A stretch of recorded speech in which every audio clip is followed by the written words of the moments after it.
Oh, Hello and welcome back to Indie Insights Live. As many of you may know, we have changed the format of our weekly webinar series. It is now Indie Insights Live coming to you every Thursday live, but we are also now in podcast format. So you could find us on YouTube, and we will be pushing out to the major podcast platforms very soon. So you're going to find us on Spotify. You're going to find us on Apple Podcast coming up very soon. We've just had so many tremendous guests on, and this week is no exception. This week, we're being joined by Mary Landgrebe. You know her, you love her. She is the CEO of Well Retailed and also a Management One affiliate retail expert. Mary, hello. hello, hello, hello. And then, of course, we have one of the biggest names in the boutique industry, Sara Burks, the director of education at the Boutique Hub, my former colleague, a mentor to many of us. Sara, thank you for being here today.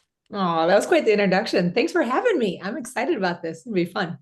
Yeah, and we've gotten a ton of response to this particular event, this episode, and I think pretty quickly you're going to see why, because there is such momentum in the boutique world. But first, before we get into our chat, because we have a ton to cover today, I just do want to set a few ground rules. As always, first off, we will be sending this out as a recording. So if you registered, you could either watch us live. We will send this out to you as a recording. You could also find this on YouTube, on our YouTube Indie Insights Live playlist. And then pretty soon you'll be having the audio versions come to you at all the major podcast platforms. Also, we want your questions. We want to interact. That's the beauty of being on here live with us.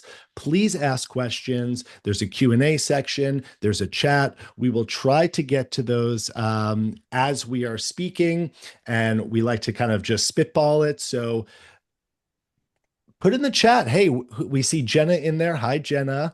Hi, Uh, Jenna. Jenna's getting ready to have a baby. Yes, she is. Yes, we're very excited. We have Sarah from Illinois. We got Ohio in the house. So please tell us where you're coming from, the name of your store. I'm sure there are a lot of familiar faces. So we want to be able to say hello. Ellie's here too. Okay, we got some great people in the house.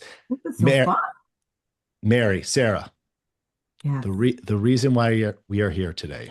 Mhm. I just want to throw out some numbers, right? And we talked about this on a previous episode, but I think it is worth repeating.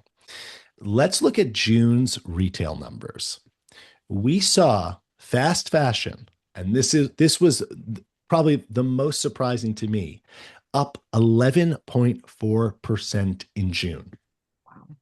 Gift, stationery, and home up 12.3% in June.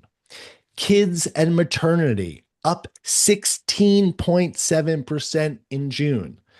Luxury women's up 12.3% in June, and contemporary women's up 7.7% in June. So to say that this is a boutique boom right now is the understatement of the moment. We are really seeing a fantastic moment for independent retail, for boutique retail. And so that is what we want to dig into today. What's driving this? What's causing the excitement?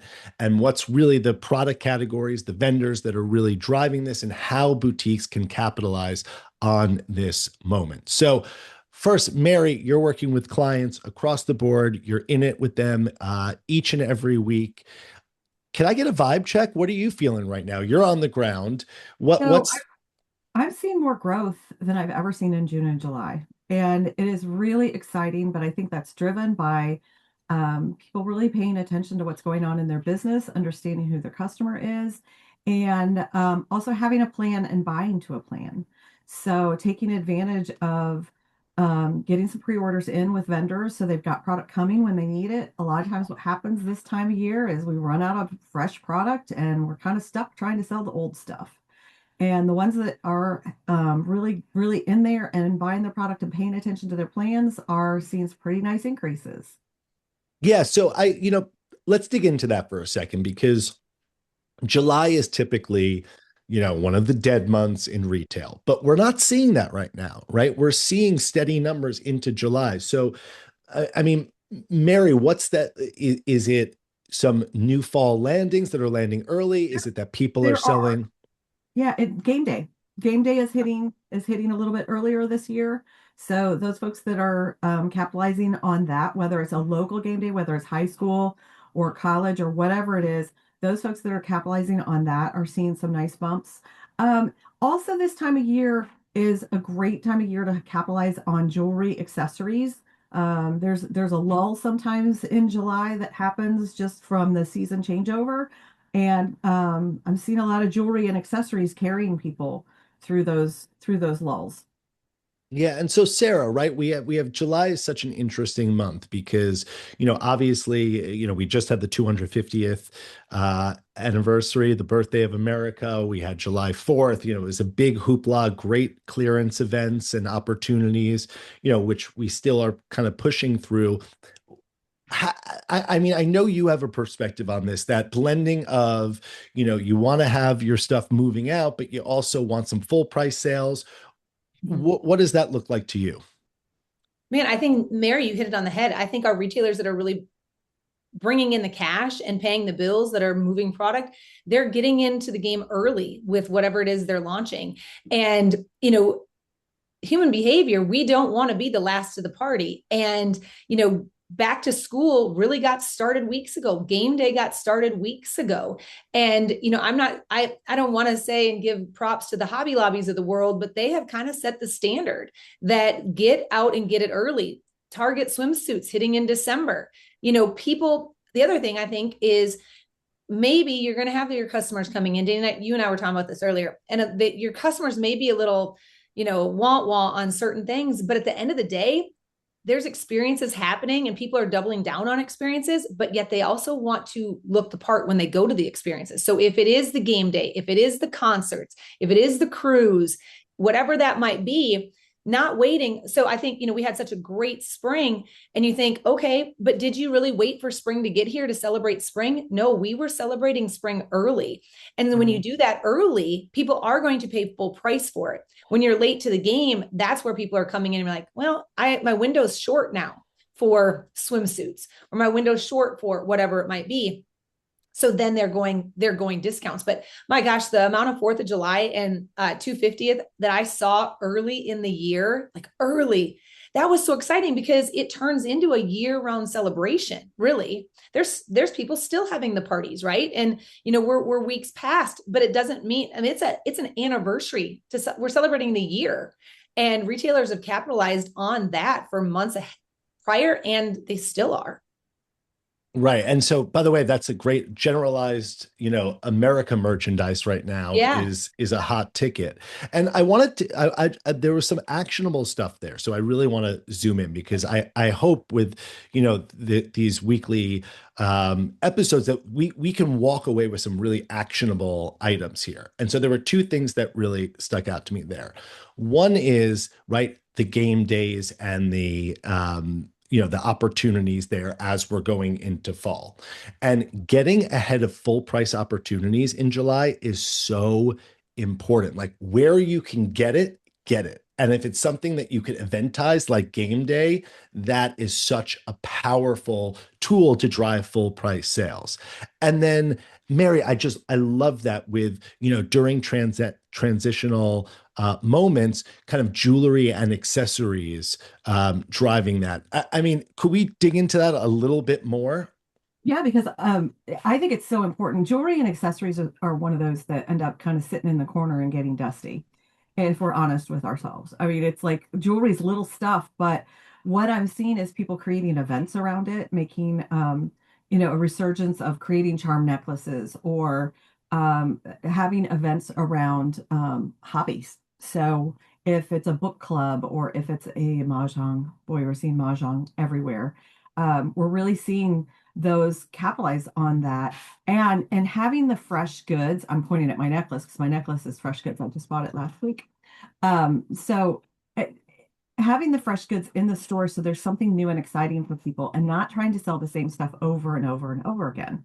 That'll work to some degree, but you've got to recognize when it comes to a slow. So what are you getting out? Are you looking at market? Are you on fair if you're not at market and looking for the latest, greatest things and making sure that you're stocked up with fresh goods?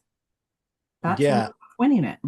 By the way, just a quick note, one of the huge booms that we're seeing right now is in permanent jewelry, right? Yes. Those, and I know that we've seen a lot of those machines that retailers are buying that you could actually put on permanent jewelry, but the charm bracelets, these are eventized Yep. selling, and that's where you're going to get that full price selling. Well, it creates also an interaction with the store staff or store owner, as it may seem. So, and I think people are craving that right now, for whatever the reason. I think people are looking for that type of experience. They want to know the people who work in the store. They want to know the owner. They're craving that. And we saw that a lot coming out of COVID, but I'm seeing it as much now as I did it Mhm. right post-COVID, is that creating those experiences and people are really gravitating to those social experiences within a store. Um, all kinds Yeah. of I would just charcuterie add, boards and oh, yeah, I would just add, you talk to different generations about just how bad they want to get off their devices and get in person with people. And, there's a whole generation out there that are wanting to go back to the dumb phones and that are just like, they're done with the whole idea of being attached to the hip of a phone. And you're like, okay, what does that mean then? Well, when they want to say no to spending that time with the phone, they want to get together. It's these sip and paint parties, the watercolor parties. You mentioned mahjong, all the things. I mean, and as a small independent retailer, you guys have the ability to do that quickly. And I think that's in your powerhouse. And so creating those in-person feel good community moments is so valuable. And where stores have really doubled down on that is they're seeing the success. And Mary, you mentioned something earlier I want to touch back on when we were talking about game day. So actionable takeaway, you guys, you don't have to be LSU or Ole Miss to be doing game day. right. You mentioned it, a local game day. My Yeah. gosh, parents are selling out to get their kids on an AAU team and travel the world and spend time in these gyms together, right? It's looking at it like I'm spending time with my kid. I'm giving my kid a better opportunity than I ever had, whatever. That kid's wearing colors. He's got a team jersey and it might be purple, it might be red, it might be whatever. And that mama wants to show up and looking the part. So that game day, it doesn't have to say Wildcats on it for Kentucky. It could say Wildcats is your kids team. So don't think that game day is only SEC football. It's Yeah. not. It's so much bigger than that and it's year round. Well, the other thing you just struck something funny that happened to me over the weekend. I was spending time with a friend of mine's daughter she's just out of grad school, so she's 24 years old, and she told me she was trying to stop scrolling, and so we were sitting by the neighbor's pool, and she pulled out a needlepoint, Yeah. and she's 24 years old doing needlepoint, and then she's telling me all of the events that have been created around needlepoints. And so, like, again, another retail opportunity. And the beauty of being an independent retailer is that you can be really nimble and you can move to those trends very quickly, shift money from one place to another. I think I thought it was brilliant. And again, a 24-year-old that's making as many needlepoints as she could, but she's sitting with her feet in the pool doing a needlepoint, and we're chatting. And so, Yeah. like, there are those trends that are really up and coming, and that can be around game day, it can be around holiday, it can be around any of those things, it can be around USA. I mean, it's Yeah, really and I'll fun. add, it's not just the product. You're selling the service too. You're Right. selling the education. If you're doing it right, you're providing the tool. Like I'm going to sell you the charms. I'm going to sell you the necklace, but I'm also going to serve you, or I'm going to sell you the let's say the needlepoint. I'm going to sell you the little kit, but we're also going to do the class. I'm going to teach you how to do it right, and I'm going to guide you through it. Or mahjong, teach you how to play the game, or whatever it is. There's a service around it and a community, a connection, a party, an education experience that Mm. ultimately gets those people to sit in your space longer, like know and trust you. And while they're buying or learning how to needlepoint, they're looking over across the way and are like, I wonder what that candle smells like. I wonder what that, Mhm. scarf Yep, feels like. And next thing you know, they're leaving with more than just the one needlepoint piece. that's right. Yeah. And I think this is the competitive edge that we Mhm. see time and time again. This is the competitive edge that small business has, right? And one of the things, and we've all talked about this in one way or the other, that I think that there are a lot of independent retailers that get in this mindset of, well, people should just shop small. And that's not the case. You should shop small because you're giving your customer something that they can't get in one of those big box stores. So these events and these, community moments are going to drive sales for you. And you have to step up to the plate in these times. And so another just great takeaway I want to point to is that there's also ways to get in on these moments that can still feel authentic to your store. So I remember when we were in LA for the LA experience and we were looking at all the game day merchandise, and someone said, "This is really not my girl. It's not my customer. They don't like the colors and I said to them, there is a ton of product that could feel right to you, whether it be a shirt that says football mom, whether it be there are a lot of ways that you can get in on the moment and still make it authentic to your store. So I do have two questions I want to just go to real quick. The first is, are there any wholesalers that sell needlepoint kits? The big answer is yes Yeah, there. Yeah, for sure. yeah. Yeah. There's a big club member in particular that I know does, if I'm allowed to say it on a duo thread. We love a little Yeah. shameless promo. Yeah, no, duo threads, Nash Gray does. There's all kinds of wholesalers that are now stocking needle points. So yeah, duo Yeah. thread. There you go. But I think the bottom line is get out and search because yeah, they're wholesaling and they're getting interesting designs as well. Yeah, and I think that this is one of those moments, right? It may ultimately not be right for your store, but like this is why we go to market. We go to market to try new product, to test new things. The worst that could happen is that you get it in, it doesn't sell, and you take the markdown in a few Right. weeks, right? So, Right.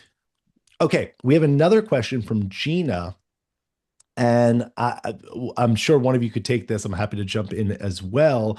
And Gina says, can you speak to the 12.3 increase in luxury women's? This is beyond selling accessories. Right. Yeah, it is. Go And ahead, so, Mary. You want to jump in first?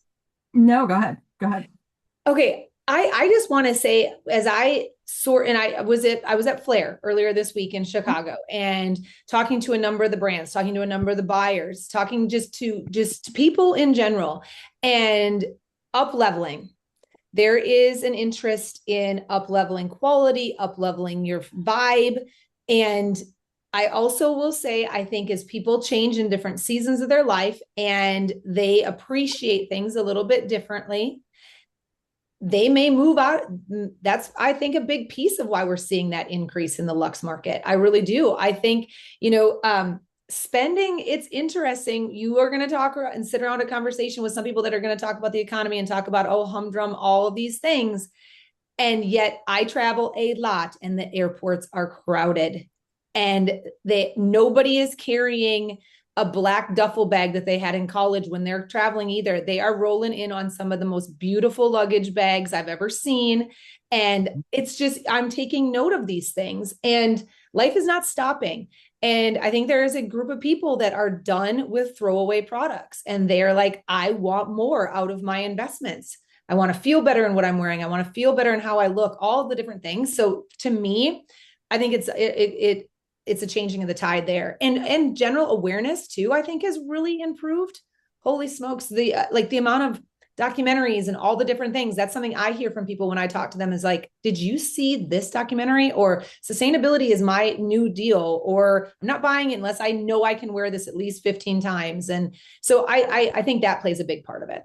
I'm also seeing the LA, what we would consider the fast fashion brands, step up their game on quality.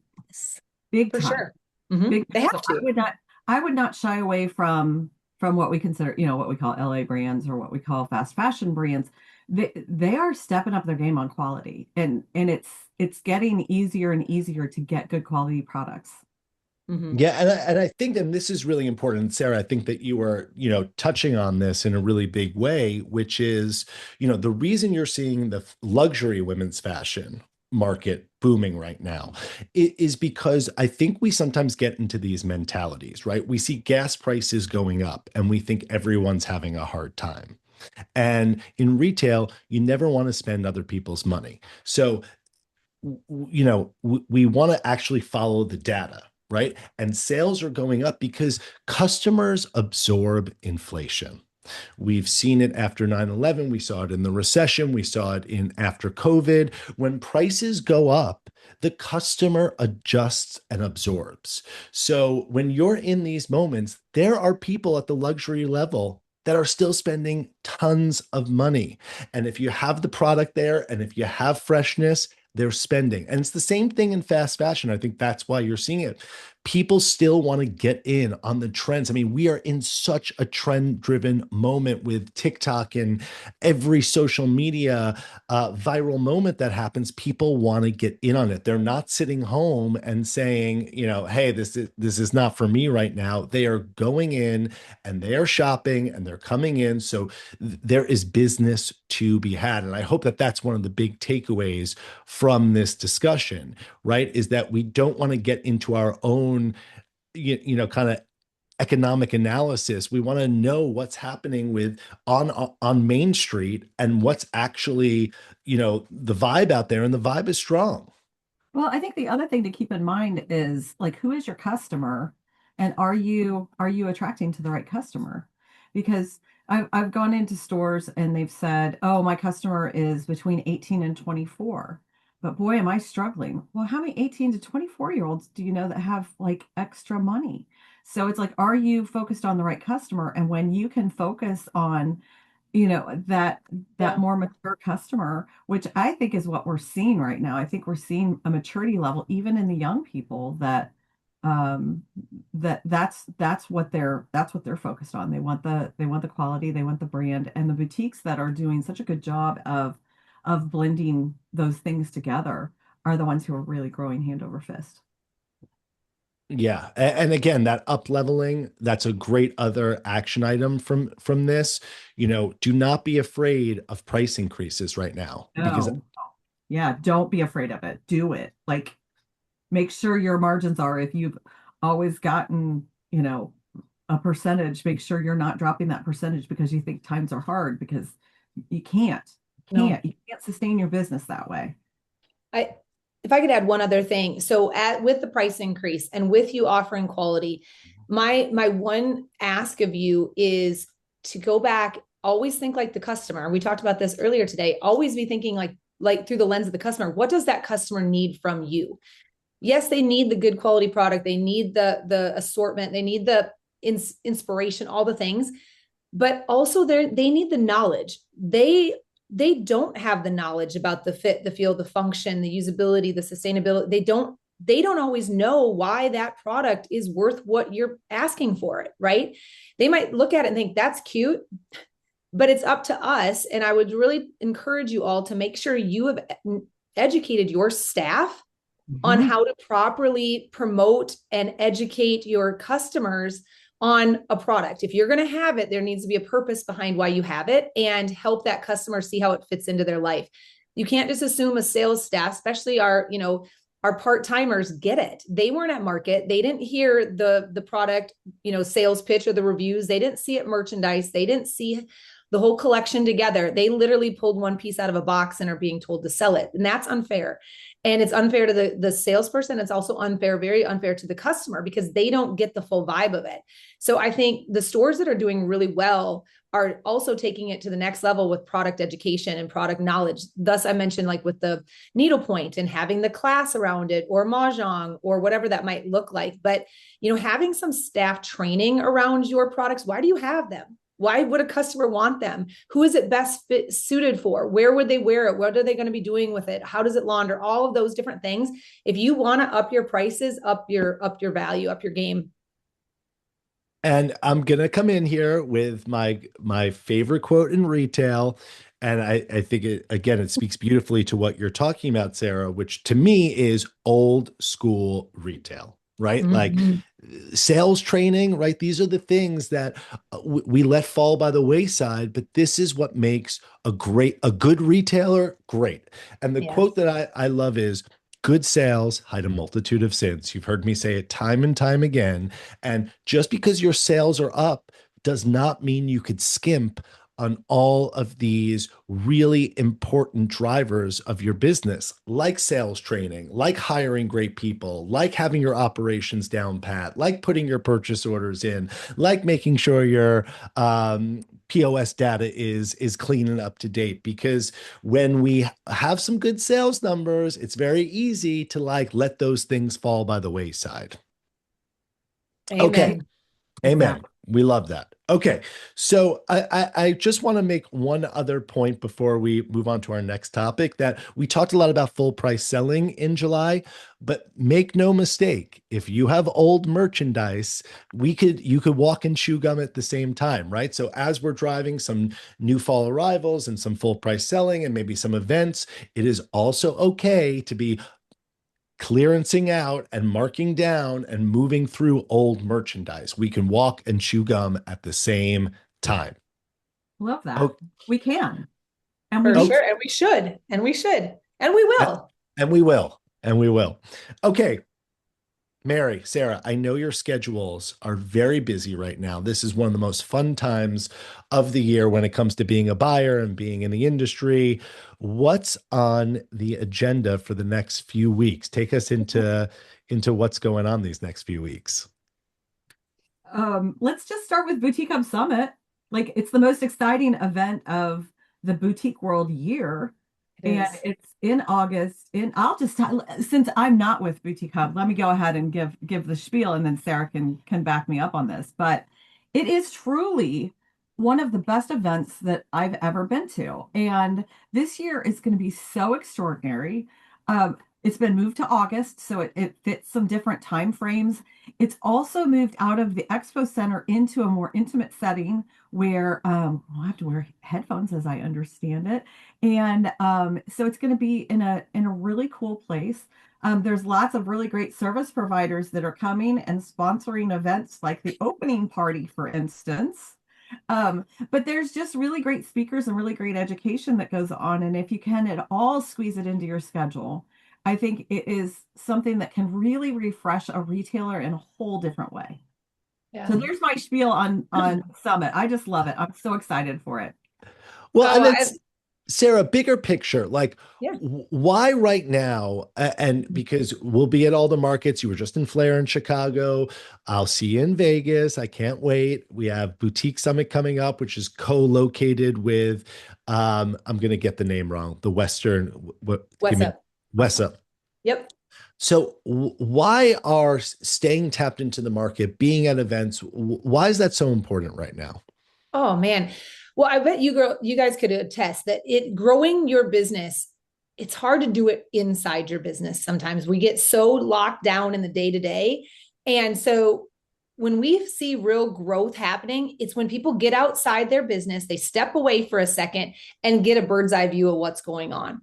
And they are also locking arms, sitting at tables, chatting up with other retailers, talking about strategy and systems and problems and opportunities and all the things, and then learning from the best of the best in the industry. So we take that and say, hey, take a couple days for yourself, get out of the store, bring your manager, bring your spouse, whatever you want to do, but close the door on that. Come with an open mind. Sit down, take a listen, pull up a chair. Let's talk about it. Let's learn. Let's put like action to word or word to action, all the things together. And when you can remove yourself from that space and you can really dive in and put that time in on you and your business for a couple days, man, it's like a slingshot. It's like a slingshot of momentum, a shot of adrenaline, all the things. And we see it year after year. And, running a business is extremely lonely many times. And this is what we hear from, I'm literally quoting retailers right now where they say they feel alone in their business. And then they come to Summit and they just feel like they found their people and they feel like they found their why again. And whether our idea is that you take away one thing from each day, right? But it's hours of material, hours of conversation, hours of education, but literally just take one thing away from both days. And we promise that's going to move the needle in your business. And it is going to pay it for itself tenfold. So the connections that people are making, just the new tools and technology and the relationships, like you guys both being there for the full 2.5 days. And people are going to know you by name if they don't already. And they're going to see you at markets. They're going to see you in Zoom calls. But yet at Summit, they can literally walk up and pull up a chair and have a conversation with you guys. You guys are going to have a booth where they can come and ask questions, open up their Shopify and be like, help me make sense of this, right? Like you're going to have those opportunities. You don't have those opportunities just anywhere, but that Summit you do. Yeah. And when we're talking about market, okay, so we have big markets coming up.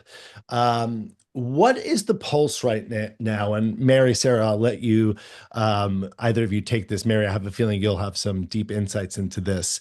What is the vibe right now between vendors and retailers? What are those vendor relationships looking like right now? I'm seeing the vendor relationships grow more with the retailer than I've seen them in the past. And I think that's such a good thing.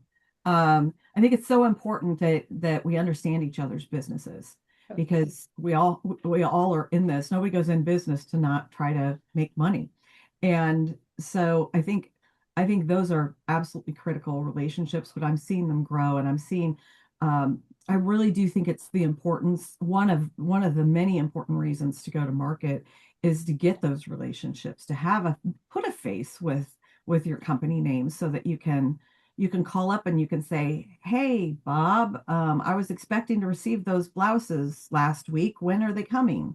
And then having that interaction to know that there's actually a face with a name, and it really does draw that, hey, guess what? We're back to personal connection, the same thing we're doing in our stores.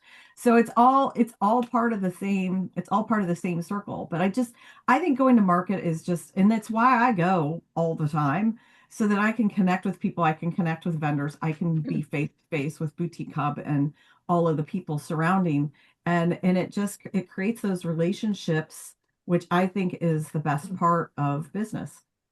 Yeah, and then Sara, we were talking earlier, and part of this, having people face to face and knowing your vendor, them knowing you and understanding your business.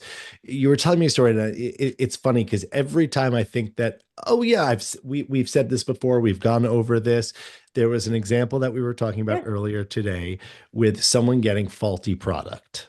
Yeah. Yeah. Mary, this one will knock your socks off. So get ready. So when I was at Flair the other day, I was sitting at lunch like you do, and we had a whole bunch of hub members that came to sit by me, and we were just having a little lunch and learn and chat, and just literally just organic conversation. It was a beautiful thing. And everybody went off to go buy, and I sat there with my computer to kind of do a couple things. And this girl is like, hey, do you help people? What do you do? She didn't know who I was. Invited her to sit down. We had a really good conversation. And she's like, hey, pick my brain. What do you want? And she's like, I want to know how to make money at this. She goes, I've been doing this business for a long time, and I haven't made any money. And I'm like, oh, if that's all you're wondering, I mean, I can answer that in 10. No, I'm just kidding. But I was like, okay. So I started asking her questions.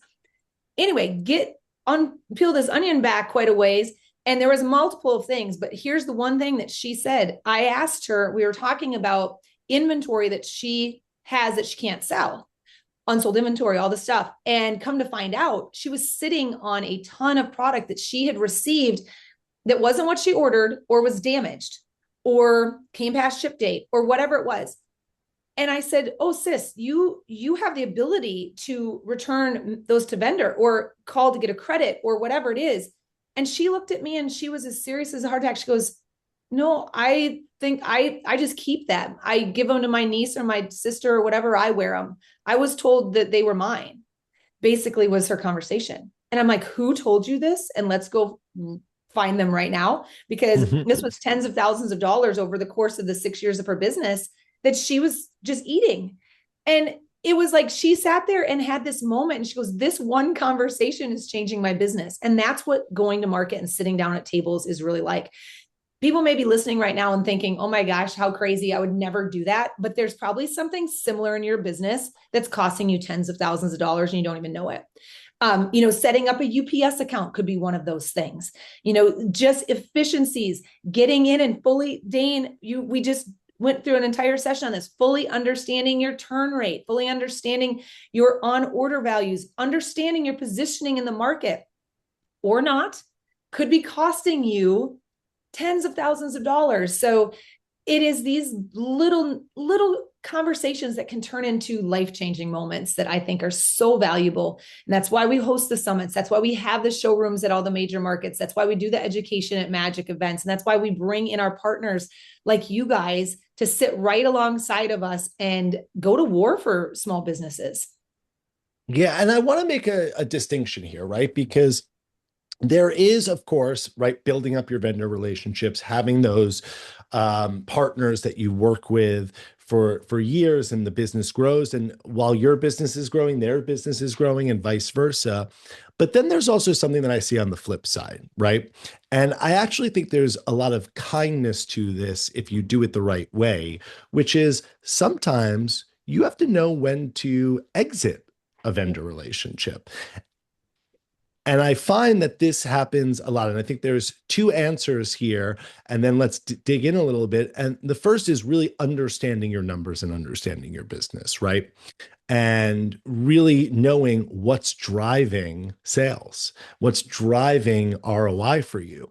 And then the second is, right, just because you have bought something does not mean you are forever locked into it. Even if you like Bob so much and he's the best guy and you've had a relationship with him, it doesn't mean that it's right for you this season. It may be right for you in the future. So, Mary, I know that you see this. I know this is something that comes up. How do you navigate that? So I had a client call me last week and had a problem with a quality of a product and had a very disappointing outcome with the vendor. She ordered many quantity of a pair of pants that she's ordered in the past, and they said they were the exact same fit, exact same everything. And um, what ended up happening, she called the vendor and said, listen, there's 1 inch difference in these pants. And the vendor initially agreed and did all the things and said, I'll send you a return label, all the things, and then reversed that decision. And I said, so this becomes a conversation of, are we doing business together or aren't we? Because if that's the stance that you're going to take and you're going to say these are exactly the same, but 1 inch on a pair of pants is huge. So it turns into a relationship moment. And again, you have to have those in order to get through these things. But Dane, take me back because I got caught in the story, but it's just like, look, those are relationships. You have to be able to call somebody up. You have to be able to work your way through a problem and share and kind of share in the pain. It's not all win, all lose. Right. And I think that part of being in a uptick moment in the industry is retailers should feel a little empowered right now, right? And you could walk in. I think when sales are down, we tend to kind of curl up in a ball and we're in very like defense mode. And when you have a little breathing room and sales are doing nicely, like this is your opportunity to take a firmer stand and to because you're not coming from a place of fear or a place of scarcity. Vendors have a good amount of goods right now. The supply chain has, let's see how long this lasts, but as There's so right choices, though. There's there, choices who you do business with, and you want to do business with the people who are going to do business with you, and it's a shared responsibility. and then if I've said this before, I'll say it 1,000 times more. Brands build their businesses on the backs of independent retailers. It's not on the backs of department stores. It's not on the backs of Amazon. They build their business, their recognition, their distribution off of small businesses. And so you have much more power in this equation as a boutique than you give yourself credit for. So come from a place of strength. It's also it's understanding your numbers from the vendor perspective. So what kind of margin are you actually making on that vendor at the end of the day? And are those things that you're evaluating? Are you looking at your cost of purchases? Are you looking at what your MMU, what your maintained markup is at the end of the day. And I'll tell you, it's an interesting exercise to go through with clients because you can have some realizations of like, gosh, I really thought I was selling a lot. Well, you are selling a lot, but you're selling it at 50% off. Right. So that, and this is kind of an interesting time of year to have that evaluation. It's like, what do I still have left? And where is it from? And why didn't it sell? And then I always send people back to their planner and say, these are the things you got to make notes about in your planner and say, this is what worked and this is what didn't, so that I have that for future decision making. Yeah, and Mary, just to give a little plug, working. Why don't you just briefly describe? I know you probably have a lot of clients on the call, people that you're working with directly. But what does that look like working with a planner? Like, I feel like people know Management One. They know what we do. We probably have some clients on the call, so I don't want to go too deep into it. But I do want you to explain, what you're doing working with clients. What does that relationship look like? Well, it's a frequent visit to their business, and it's looking at data and making data-driven decisions. So what's working, what isn't working, which means you have to track the data. Um, so that's the first part is data organization. Then the next, and that's not always intuitive or easy in some of the systems. So it's laying it out in a way that's readable and manageable, and where you can tie it back to a number that matters. Um, there's all of those pieces to it, but then it goes into, are we tracking our orders? And I've been having a lot of conversation about sell through recently because we're looking at like what's working and what isn't, and how do you track sell through? Well, sell through can be hard to track with some systems, and so it really has to be based off of receiving data, which is gosh, if you're using Shopify, where do you get receiving data? You can't see where product necessarily is added always. You can see a published date or a created date, but the receiving data really gives the clue as to when it came and when those numbers changed. So that's the way you kind of gauge the velocity. So we're looking at the velocity of sales. How quickly are we getting it in? What's selling? What's making the big impacts to business? Who are the vendors that are doing the best for me? Like where are the margins for my business and how do I capitalize on that? And then, very frankly, it comes down to, how am I cycling in the inventory? How much new am I bringing in each month? How am I going through that whole process? So there's lots of pieces to planning. I I love this business so much, and I love like I go at it with the intentions of helping people, and it's just so doggone much fun because everybody comes at it from a little bit different perspective or a little bit different need, and being able to cater to that and pulling up a plan that makes sense. And Management One has just done a remarkable job of getting on board with, always had a solid planning system, but what's being developed for the Shopify app is just pretty remarkable. So if I seem like I speak Shopify a lot, I do. But Management One is developed. We hope we get an opportunity at Summit or somewhere to show you exactly what that app looks like and how it works and how it can help you with your business. Yeah, and I think that the headline for me here is you can't grow what you don't know. That's right. And so, a good buying plan is a profit plan. And then having someone like Mary who really understands the market in your corner is such a game changer. Okay, Sarah, I want to Sir. ask you a question that I've actually been meaning to ask, and I don't know Oh the boy. answer to this, so I'm hoping you have it. Whew, should I What? get nervous? No, it's not a trick one, I promise. What's going on with live selling right now? Oh man, it's booming. It is okay because I It know we is. had this like incredible Yeah. boom over COVID. Then I Yes. kind of lost track of it. Where are we at today? It's still trending. It still is trending. And if it's for nothing more than replay watching and going back to watch the piece of the video that you wanted, just like it could mimic you and I together in my retail space, me showing you products and you say and me giving you the all the details about it. And then Dane, you're like, okay, yes, no, I'm not interested in that. I'm interested in the next one. And fast forwarding through a replay video. We're seeing so much traction hitting with that. But yeah, it is. And doing it in the, like, there's so many great tools out there now to make it very user friendly for the consumer, but also manageable friendly for the store.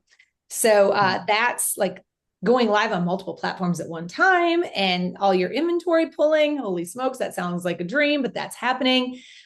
So yeah, live selling is not going away. Actually, that's a really big piece of education that we're going to be providing at Summit, because it is definitely not going away. And if you're not doing it, I would, what?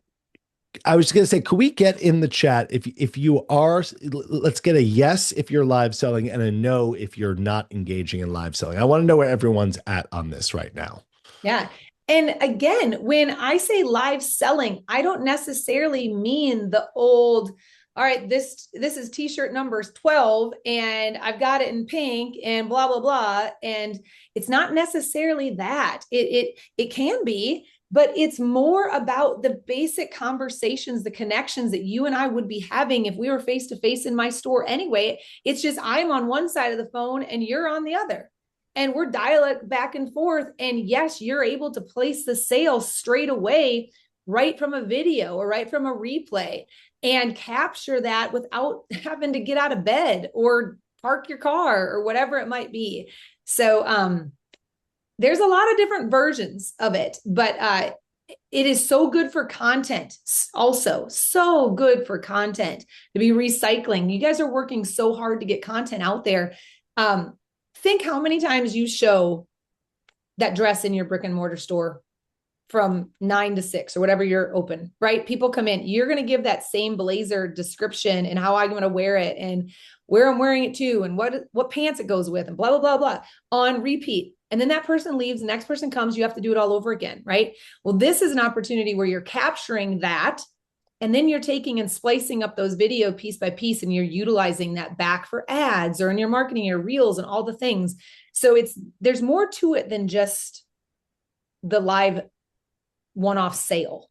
Yeah. And just, we have some comments in the chat. We had a mix. We had a lot of no's, a lot of yeses. We have Robin with a yes with 3 exclamation points. Just a point. My mom's name is Robin Cohen. We have a Robin Cohen in here spelled exactly the same. So either my mom is live selling and I don't know about it, and she's in the That's what I was thinking. I saw the name. I'm like, that's my dang, what's up? name. Yeah. Awesome. Shout out to Robin Cohen. Okay, Kylene. Kylene is here. I know Kylene specifically. She has a beautiful store in Casper, Wyoming. She also does replenishable goods with makeup products. That is a great thing to do live sales with. It is a great thing to be doing live sales with, is you're showing different products and colors and all the things. So it doesn't have to just be clothes, guys. No, but I think and I think the other thing that you have to say about live selling is you have to have a healthy balance in your business. Basing a whole business just off of live selling or just off of online business with advertising, just off of a brick and mortar, I think having a healthy balance to the business is kind of the key right now. And we have so many good live sellers. I see Jessica's on here too, and she's a wonderful live seller. She's got a great business, but she also has 2 brick and mortar locations. So like there is a blend of business that makes the recipe kind of all come together. So making sure that all stays balanced. Yeah, I want to add one. I would ask you guys in the chat, for those of you guys that have brick and mortars, why do your customers shop with you? What do they say? What do they say is the reason they come in? Oh, I love this. This is a good question. The experience. Our store experience is top notch. They love us. Okay, why do they love you, Robin? They trust you. Yes. And you build that trust through the personal relationships and these personal connections, and the lean up against the rack and just have a conversation. They come in, they start talking about whatever it might be, and you're going to stop, pause. You might be straightening a rack a little bit while you do it, but you're listening. You're seeing their needs. And that is really freaking hard to do on a flat lay. It's really hard to do on a graphic. So that's the other reason live selling is so powerful. Right. It basically can bridge that gap. So we have 10 minutes left in our time. So I want to get to some questions. I want to make one last comment about live selling because I see this a lot. And that's people who are struggling to get their e-commerce business off the ground and have a lot of fear around live selling, right? And I will just say two things. The first is, right, this goes with the competitive advantage that you have over a big box store. You have your personality, and the content that you could get out of live selling or video content, however you choose to do it, and the fear that surrounds like getting on camera, am I going to look stupid? Honestly, we're so past that. And I know it could feel like the scariest thing. I mean, I can't tell you how many times on stage, on video, that I mess up and do something foolish.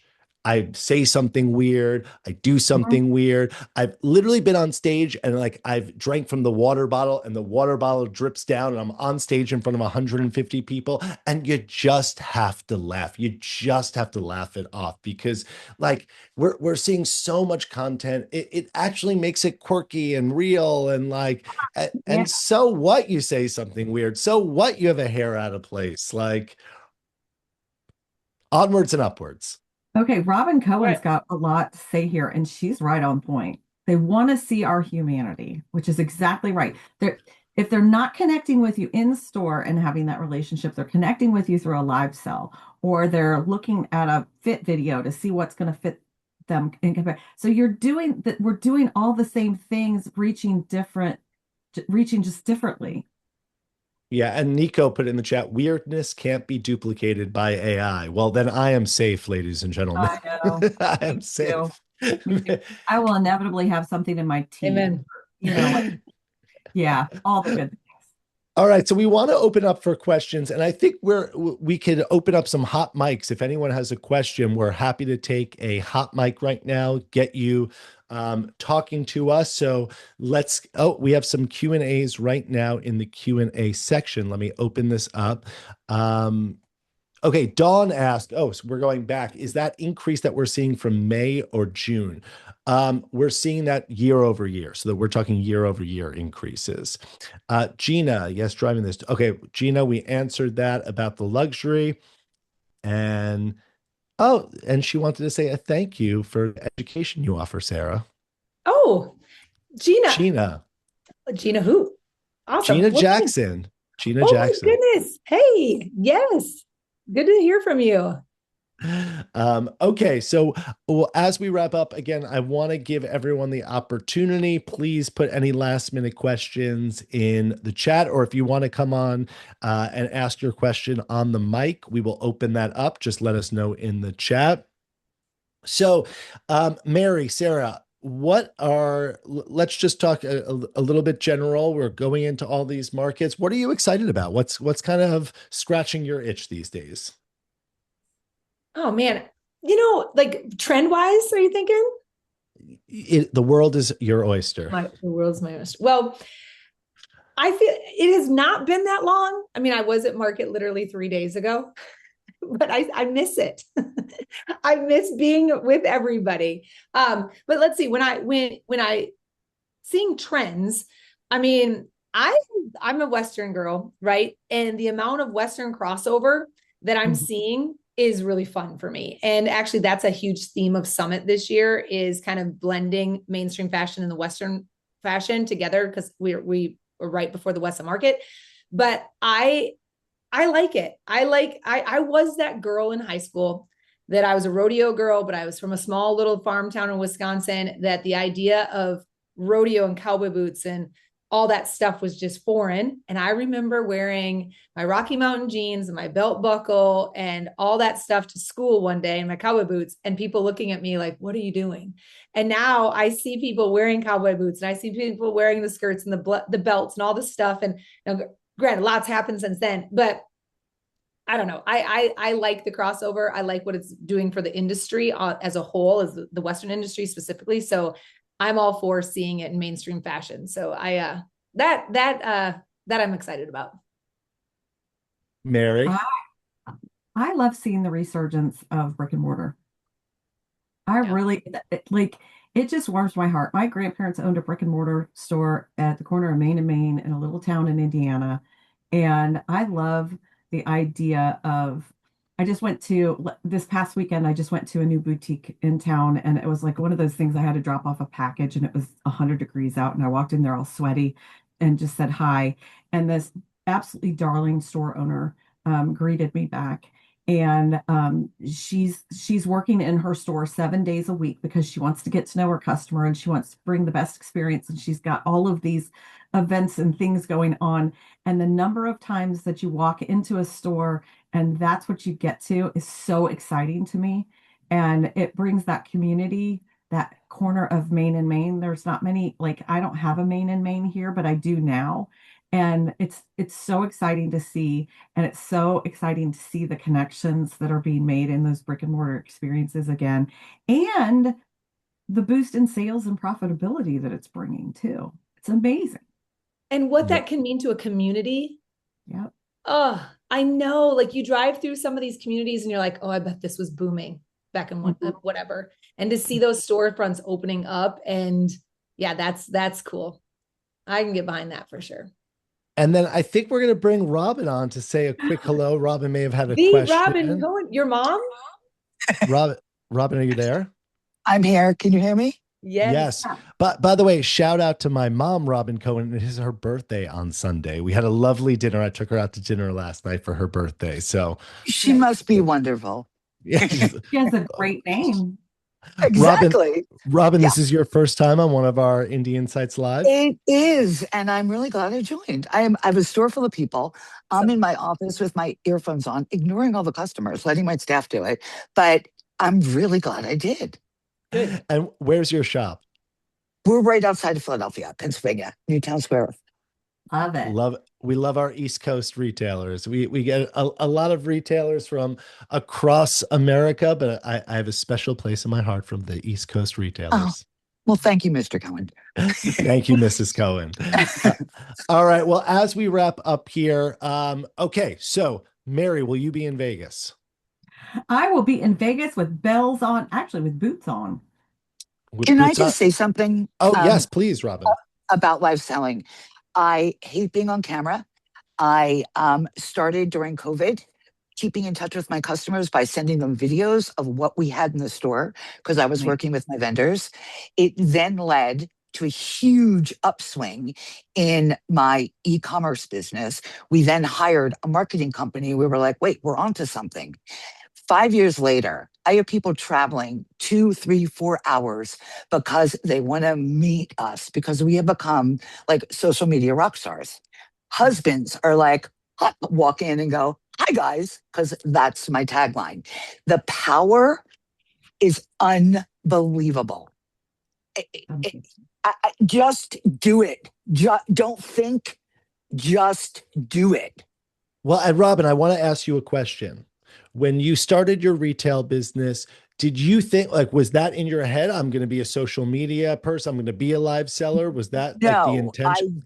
I drove home when they closed this down from my beach store crying because I thought everything I'd done for 10 years was over. Mm-hmm. And my 22-year-old son was like, Mom, we got this. And he put up a Shopify account, showed me how to do it.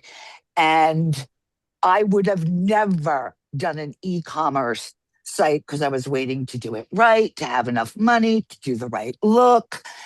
I would have still been waiting if he had not done that. And I have like a $2 million a year e-commerce site in 5 years, and it's growing.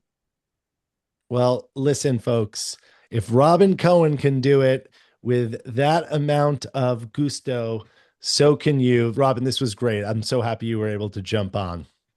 Yeah, just thank you. And guys, whoever's out there, go live. Do it 3 times a week. It gets easier and easier. The key is don't watch yourself. Great. Don't watch yourself. Okay, Amen.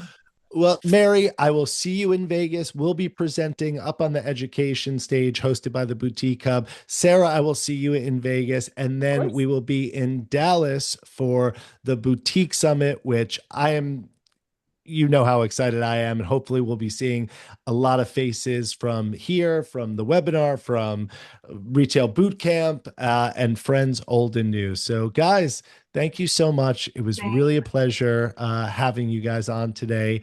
And I will be seeing you both very soon. Thank See you you guys. soon. Have a Thank blessed day, you. everybody. Bye.